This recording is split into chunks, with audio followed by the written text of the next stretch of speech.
This podcast is proudly brought to you by the Sightshed's Learn and Ski initiative. It's a program we kicked off back in August of 2016, where I took a group of enthusiastic business owners from all over the country over to New Zealand. Actually, it was in Wanaka in New Zealand, where we took part in the very first Learn and Ski program. We skied in the morning, and then we did a business workshop in the afternoon. It was a fantastic time. Everyone had a great experience over there. And it was so good, in fact, that this March, we are launching the second Learn and Ski. And this time we're taking a group of trade-based business owners from all over the country to the lovely Japan. And we're actually going to a place called Hakuba, which is in the Nagano region where the Olympics was held. I've personally been there. It is a crazy, crazy place, just full of a ridiculous amount of snow, and it's going to be an unbelievable experience. Sadly, we can only take 20 people to this one, obviously due to logistics. It's not the easiest thing to coordinate. So a quarter of the tickets are already sold as we've been emailing our group. However, if you are interested in the snow and you do want to learn about some unbelievable business initiatives that can help you compound your business this year, then this event is certainly for you. We're going to be talking, I'll just touch a little bit on what you'll learn over there. We're going to be talking about specifically strategies and marketing campaigns that we've implemented with our clients that bring in, up to 2 to 10 leads every single day. We're going to talk about the most common elements you need to have on your website that can make or break your lead generation efforts. And we're going to talk about how you can turn your, tire kickers into customers, and more importantly, how to turn those customers into raving fans. And then we're going to go through some step-by-step workings together with you personally on how to set up your very first Facebook ad campaign. We're also going to talk about systems and processes that can cut down your admin work. And while we're over there, internet permitting, we're actually going to hire somebody live during the week with the hope that you guys can learn how to hire somebody to outsource some of your office managerial tasks, etc. We're going to have some breakout sessions there where we're going to focus specifically on your business. And I'm holding this event with Will from Growth Labs, who you guys would have heard on the podcast previously. Will is just a marketing guru, and we're just going to be doing heaps of stuff coming up. He's also an avid skier. So yeah, it's going to be a fantastic event. So the dates are going to be March 4 to March 10. The location's in Hakuba. If you want more information about what the package includes and everything, then head across to the sightshed.com/Japan 2017. All the information is on there. And I stress again, there's only 20 tickets to this. Over a quarter of them are gone, which means that if you want to get in, you want to get in quick. Now, this has gone out to the podcast community, so I can't imagine they'll last too long. It's extremely good value for what it is. It's just a way that I can help you guys spend a bit of time investing on your business while also taking you to an amazing location where we can just have a whole heap of fun while we're there. You 100% you'll enjoy it. And this is what one of the other attendants said about the 2016 event. Yeah, I went to Learn and Ski 2016 in Wanaka. That was fantastic. We had a good time on the mountain, and we also learned a little bit. And I found it really great networking with the guys and sort of meeting some other guys in the trades. Yeah, just a really great experience.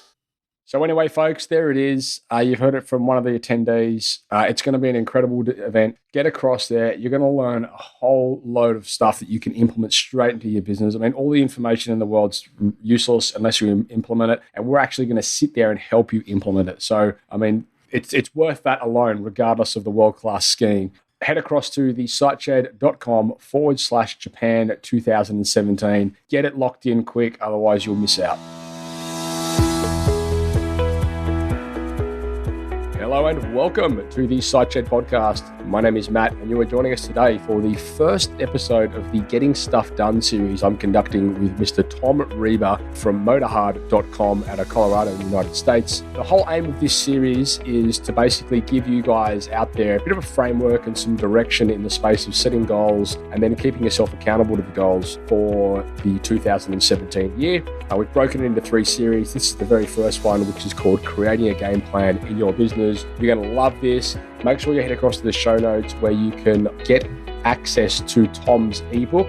He's giving that away for free, and it will be of great value. So if you've got any questions or if you've got any comments, go right ahead and post them in the comments section of the show notes or across any of the social media platforms wherever you see this, and we will endeavor to answer them as soon as we can for you. Thank you. Enjoy. giving tradies and contractors around the globe the tools to run a modern business. You're listening to Toolbox Talks from the Site Shed. Now here's your host, Matt Jones.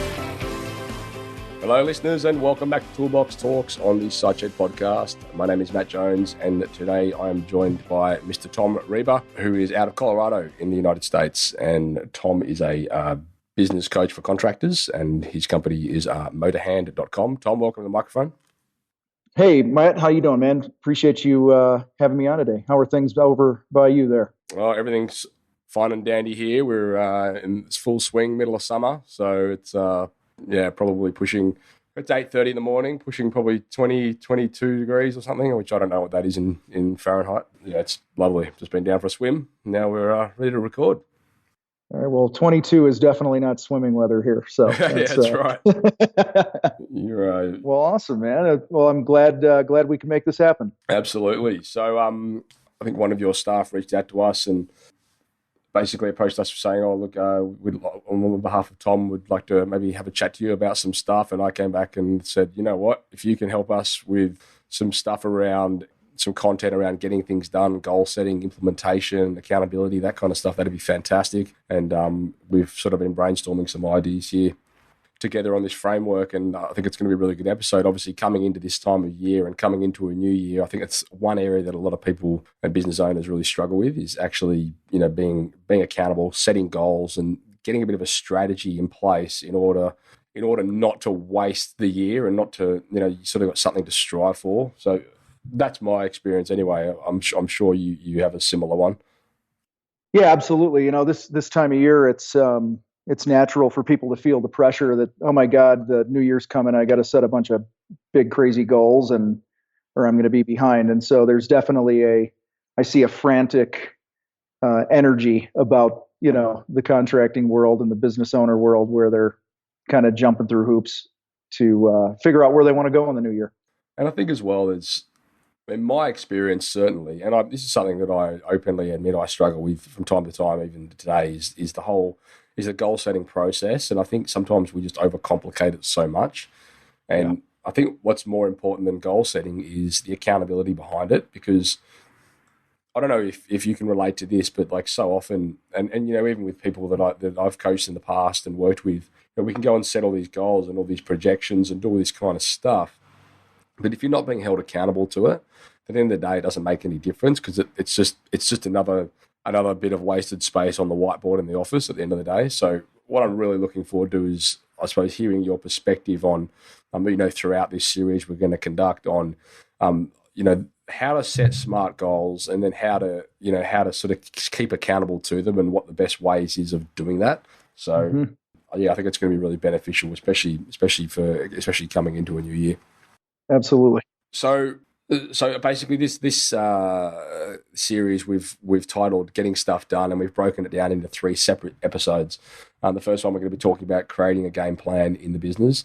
The second one, we're going to be talking about setting goals that count towards that game plan, and then in the last one, we're going to be talking about how to keep yourself accountable towards the game plan. Now, they're, in my experience, 3. That's kind of the order in which things would typically flow from a goal setting perspective.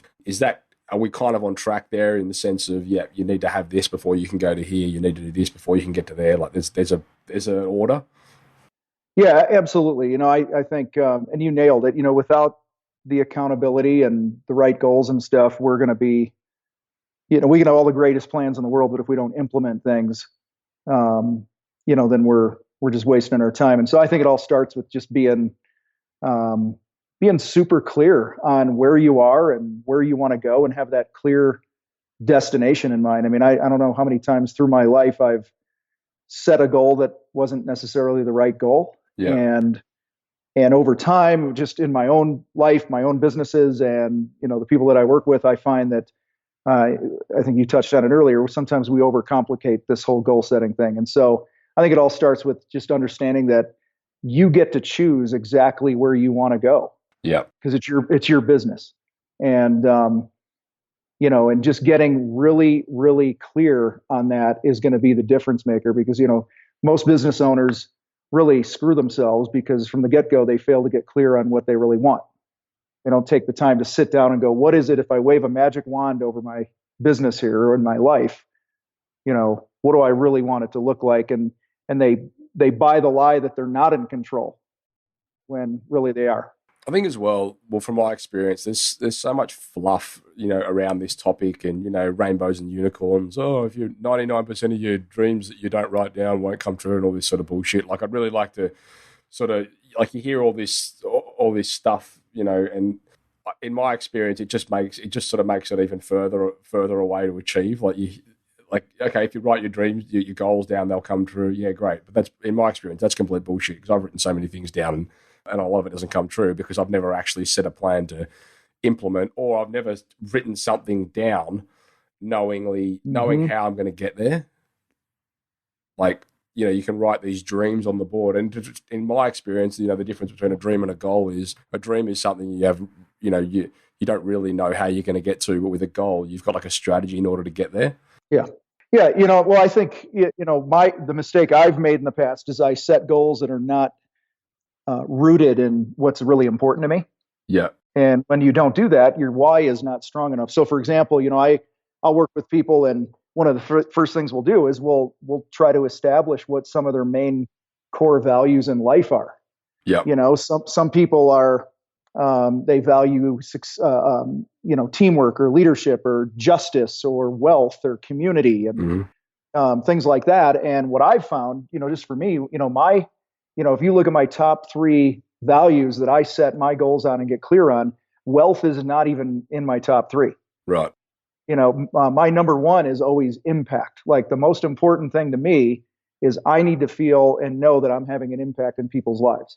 Yeah. And so I set goals that are truly, that I try to root in my own personal value system. And so that's why when you write a goal down and it doesn't come true, you probably just didn't have a strong enough value attached to it. So why don't we, just before we get started into jumping episode 1 here, just give us a little bit of a background on you and your story and how you ended up where you are today, just so the listeners can relate. Yeah, absolutely. So I grew up in the trades. I had uncles and grandfather and a dad were all tradesmen, and my uncle was a painting contractor. My dad was a tile guy. I grew up outside of Chicago, and we, my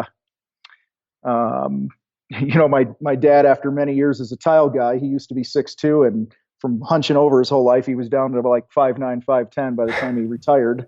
And my uncle was 6'4", and he stayed 6'4", and he was the painter. And I said, well, I don't want to be hunched over. Yeah. So I ended up working for my uncle, like a lot of us do, through high school. And after the Marine Corps, I got out of the Marine Corps, ended up running his crews and doing some things for him. And then, like all of us, at one point, I realized, hey, I can do this better. And went off on my own and started a painting business outside of Chicago. And within 3 years, we grew really from nothing to doing just about 300 projects a year, residential projects, and ran that business for about 3 years. And then I partnered up with a guy, and we grew it some more and had a great time. And through this whole process, I took a lot of beatings, learned a lot, had a lot of ups and downs, and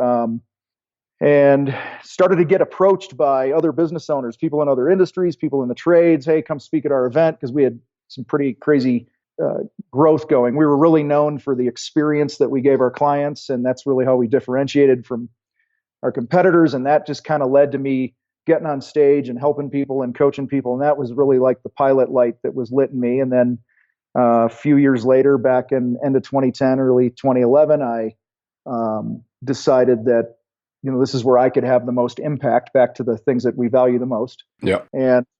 And so I sold my half of the company and started working with contractors in different disciplines around the country, a couple international clients. And, here we are now. I've got, several dozen guys in different group programs and one-on-one coaching and things like that. And we're changing lives and having a great time. Excellent. Yeah. All right, cool. Well, look, let's just jump into the first episode. We're going to be talking about creating a game plan in your business. Now, this is obviously, as we've already touched on, something that I think is really important. Now, Who would you say we typically this is directed at? I mean, in my experience, I suppose anyone needs some sort of game plan, but is it really more steered towards owners, or is it staff, or is it who is it in your experience? Well, I think everybody in your organization has to have a game plan, but obviously it starts with the owner. And if the owner is not 100% clear on where he or she wants to take the business, what he wants it to look like, then everything else is just going to have less, punch when it comes time to deliver and be focused. And so, like I said earlier, it's about choices. And I think a lot of times we don't take the time to really get away, clear our heads, and go, okay, what do I really want out of this thing? Yep. I'm not even talking setting goals right now, because the goals that'll figure itself out here in a bit. But like, what do I really want? What's going to fire me up? What's going to make me happy, make me feel like I'm waking up every day and not going to work? And so I'll give you an example. For me, my one of my game plans, creating my game plan in my own life and my own business, is I judge my year on how many days a year I wear shoes. Okay, because I know if I'm not wearing shoes, I'm hanging on my deck, I'm on a beach, I'm doing something that I enjoy doing. And if I have shoes on, I'm typically working or running around, or I'm in front of a group or something. Not that I don't love that, but one of the things that I really want in life is I want to call the shots of how much time that I work. Yeah. And so again, back to my values. And so, you got to get it on paper. You got to go, okay, what does my ideal life look like? Not just your business, but ideal life.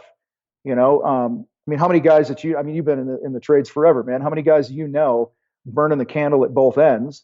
They might be doing lots of revenue in the business, but it's not really what they want at the end of the day, because it's at the expense of their closest relationships. Right. And that's no way. Listen, running a business is hard enough. You don't want to lose the things that are most important to you. So I think, it starts with clarity, and from the top, and from there, everything rolls. So with clarity, what are some of the, obviously there's got to be key areas that we should be focusing on when we are setting goals. What areas are they? Like, how do you break this down? I'm guessing you'd have financials, you'd have things like, sales and marketing / lead generation. You'd have all these different components that kind of all come together to form, growing my business, inverted commas. What are the metrics there, or what areas do you specifically coach people in, or where do you suggest they start? Yeah. Well, as we get into more specifics in the next episode of setting goals and things like that, there are three main areas that I always encourage people to look at. And the first is a profit goal. Mm-hmm. I really don't care how much revenue I do, because what's going to make it worth it? Obviously, exactly. Revenue is going to be a piece of the puzzle. You have to have a certain amount of revenue. But, when I see guys running a $4 million company that have 40 or 50 grand in profit, that's a problem. And so you could go 10 bar and make more money than that and have more fun.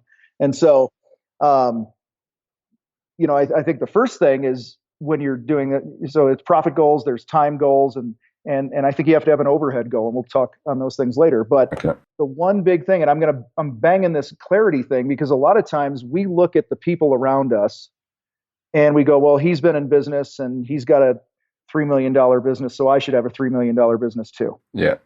And I think you have to be totally true to yourself about what it is you really want, and even more importantly, what you don't want in your life.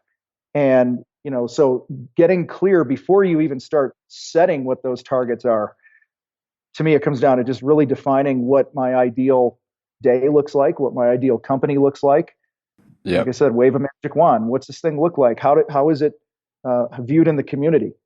Sure, we want to know what our profits are going to look like. We get to choose what types of clients we work with. I want to work with people that energize me. Yeah. And listen, I don't care if you're painting, building decks, being a plumber. To me, there's 4 qualifiers that make up what I call an ideal client, and it's somebody who needs or wants what I have. They see the value in what I do. They find the money. Doesn't necessarily mean they have the money, but it means they're willing to find it because of the respect. Mm-hmm. And then for me, the fourth thing is that they're a joy to work with. Yeah. And so, a lot of us get caught on this hamster wheel because we don't take the time to really imagine in great detail what we want. I was at an event a few years ago speaking down in Cabo San Lucas. It was awesome. And one of the other guys that runs this event, he's a billionaire. He's in the oil industry. He's a really good guy. And he talked about, he says, when I was building my business, I didn't just picture myself having my dream home. He says, I pictured exactly what every doorknob in the place looked like. Right. With that type of detail. And so I would encourage people listening that, before you start setting profit and revenue goals and all this other stuff, that you really take the time to do that, because that lack of clarity is going to produce a mediocre business. It's going to produce a mediocre income. It's going to keep you distracted, because if you're not truly clear on what you want, then you have what we call the squirrel syndrome, Yeah. And so, it's all rooted in that why.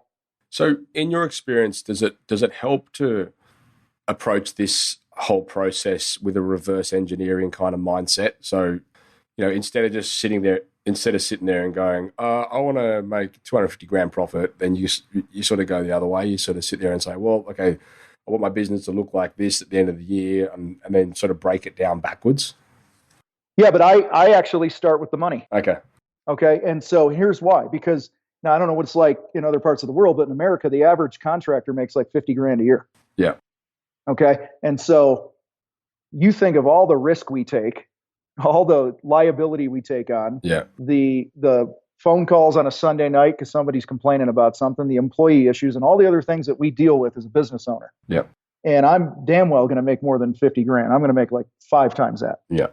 Or it ain't worth it. And so I 100% am a fan of reverse engineering this thing, exactly saying, all right, what amount of money do I truly need to feel great about what I'm doing?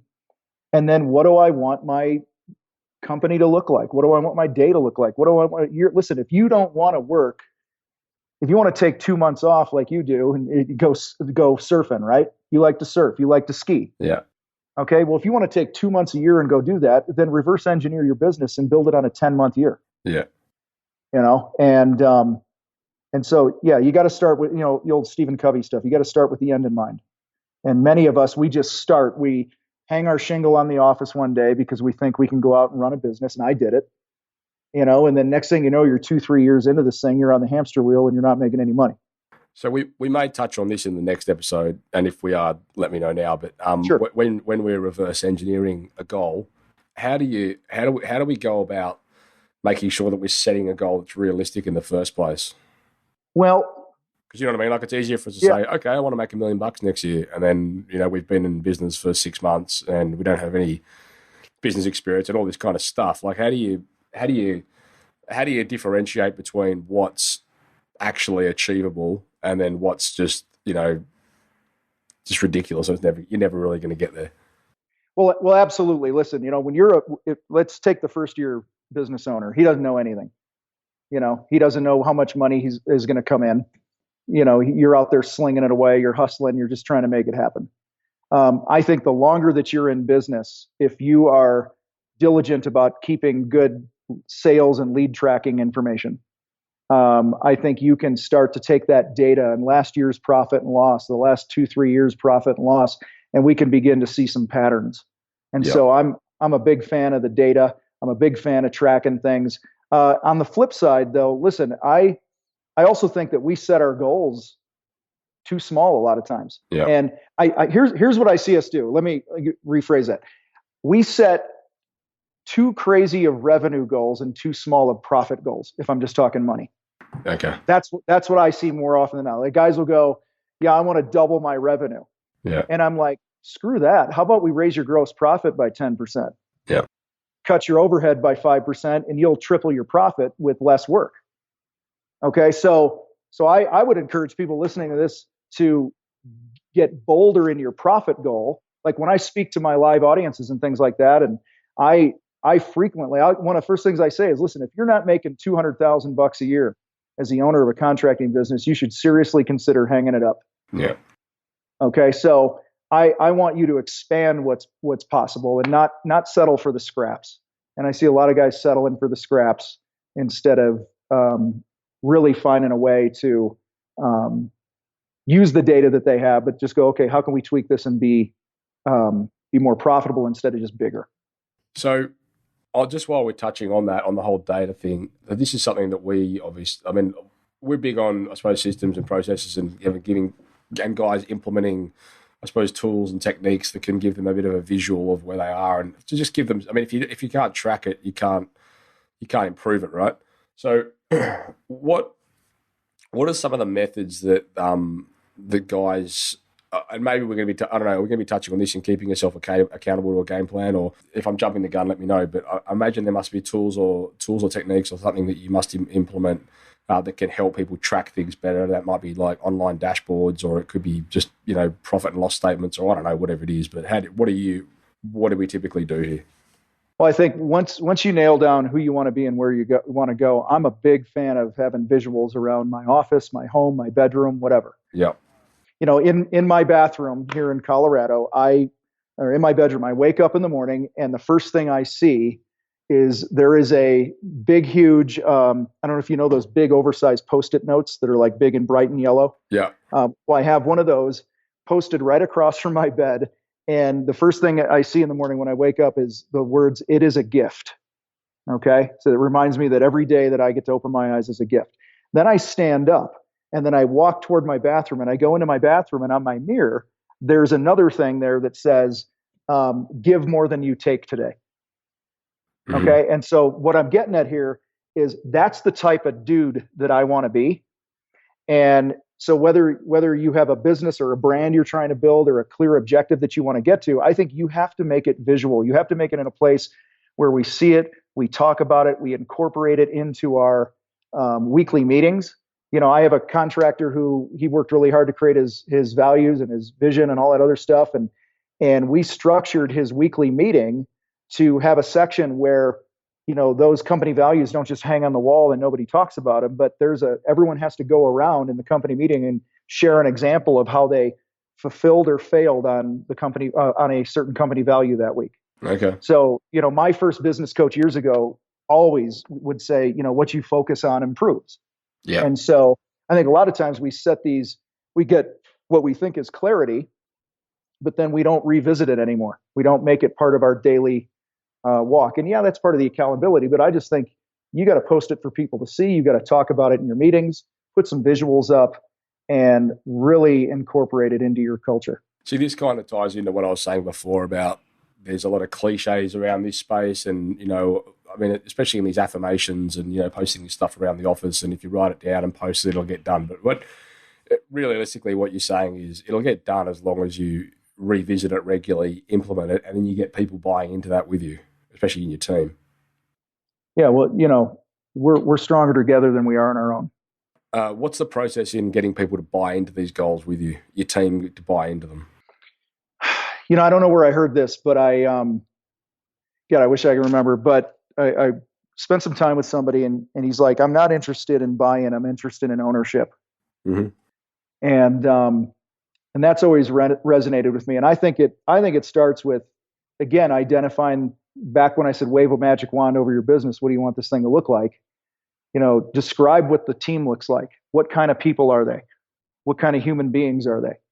Because when you get people that are just at the core, good, respectful, gritty, hardworking people, those are the type of people I want in my business, right? And when you get them, we can accomplish a lot of things together. So I think it starts with, even back to if you've heard of Simon Sinek, The Power of Why. Yep.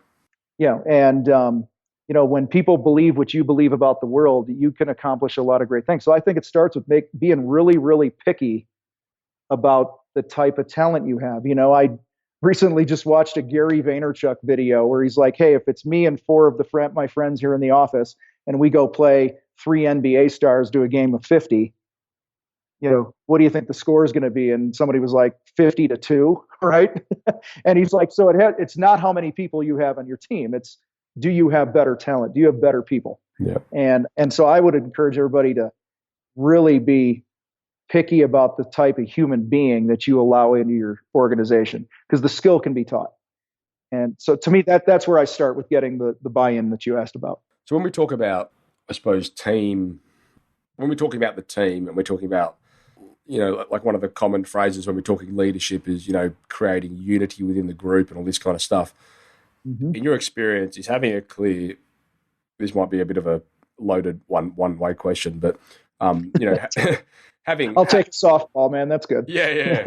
having creating a game plan in the business, in your experience when you're implementing this into companies, does it help create unity like within that group and within the organization? Well, I think making your people part of the plan, getting together and having a vision day. Because I've worked in companies in the past where, the business goals and all of the goals were so focused entirely on the business and the business owner. Like it was all about when the boss is going to get a new boat. And I just didn't give a shit. And it made it really hard. And I think that actually created a lot of disharmony in the company, because where some people might go, wow, that's so cool, maybe one day I can have a boat, I was looking at it going, you know what? I don't give a shit if you get the next boat. I want to know how this is going to affect me. And I think that's a really fine line between, well, I suppose at the end of the day, that comes down to leadership. But, are you setting the right goals in your organization that's going to enable buy-in, it's going to facilitate your team to want to become part of that goal? Well, listen, I think there's two parts of this. The first is, number one, the business has to serve the owner. Yeah. Okay. That's a given. And I think we've said enough on that. Okay. Like, it's important that I build the type of business that's going to serve me, fulfill me, and all that other stuff. Now, you bring the people aspect into this thing. If it's all about me and my goals and dreams, that's a serious problem. That's where I encourage people to say, hey, let's have a vision day. Let's get together. And if I go, hey, Andy, listen, you've worked here a few years. Hey, let's project out the next, 12 months. It's New Year's Eve, 2017. What's going to make this a great year for you personally? And how can I help you get there? And when we can make our team feel like we have their back as well. I mean, the old Zig Ziglar quote, you help enough people get what they want, you're going to get what you want. Mm-hmm. And so I think if it's you doing all the planning, you doing all the goal setting as the leader, yes, you need to have the biggest voice in it. But when you can get your people involved in setting those goals that are based in the things that are important to them as well, that's really when you have the unity that you want. All right, look, let's get to wrapping this episode up. I suppose one thing I would like to maybe get you to communicate to the listeners out there is just where to start. So where somebody that's listening to this, okay, yeah, I know I need to create a game plan for next year. What's the process? Where do I do it? Do I do it on a whiteboard? Do I do it on a beer coaster in the back of a pub? Like, where do I do it? And then what's the best way to make this actually work? And also, what sort of time frame are we looking at here? Because I've read a lot of books that, and I'm a big podcast listener of Tim Ferriss, and I read all of his books, and he's of that mindset where if you're setting goals that are too far in advance, it makes it too hard to relate to. Whereas if you can break it down into short, ascertainable goals, then it becomes a bit more real. What's your thought process around this? Well, in this stage of, creating the game plan of where you want to go, I think listen, if it's a napkin, if it's a coaster in a pub, like you talked about, if it's on some app, it doesn't matter. I think you got to get some time away, sit down and go, okay, let's pretend I get to wipe the slate clean with my business. Yep. And I get to do anything I want from the get-go. Yep. And what would this thing look like? And what do I not want it to look like? That's where I would start, number one. And I think when you put things like that on paper, you're going to start seeing some patterns of some things that are really important to you. And, as far as time frames, listen, I have a big vision. Okay. I have a big, huge world domination plan, but I break it up into like 90-day runs, 60 to 90 days. Listen, I got like severe ADD and I'm and so for me, I'll get into this later on, but I got a calendar hanging on my wall and I put a check mark in one of three colors on it each day to keep me on track. And I can only look at that thing 30 days in advance, but I know the things that I'm doing, if I do them consistently, they're going to have a massive impact on where I want to go. What are some of the examples of those things that you would have on that calendar? One is exercise. So I put a black check mark on my calendar each day that I move my body and I hike, because I do a lot of hiking. I do kettlebells.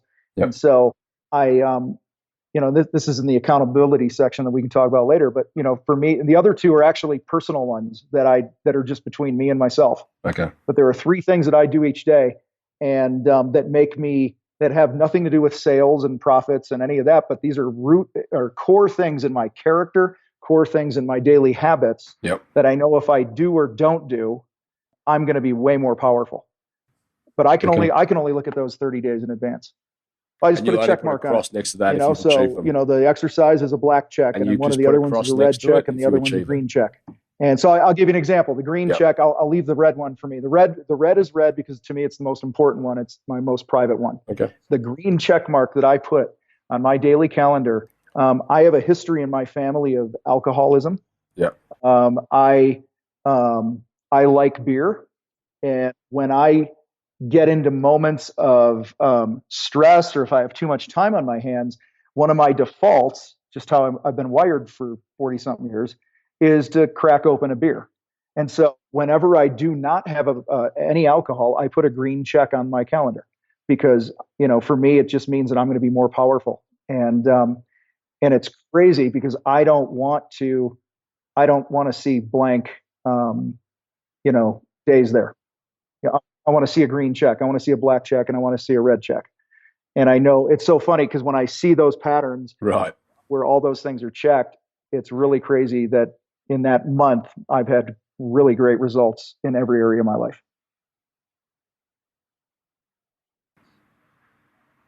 Fantastic.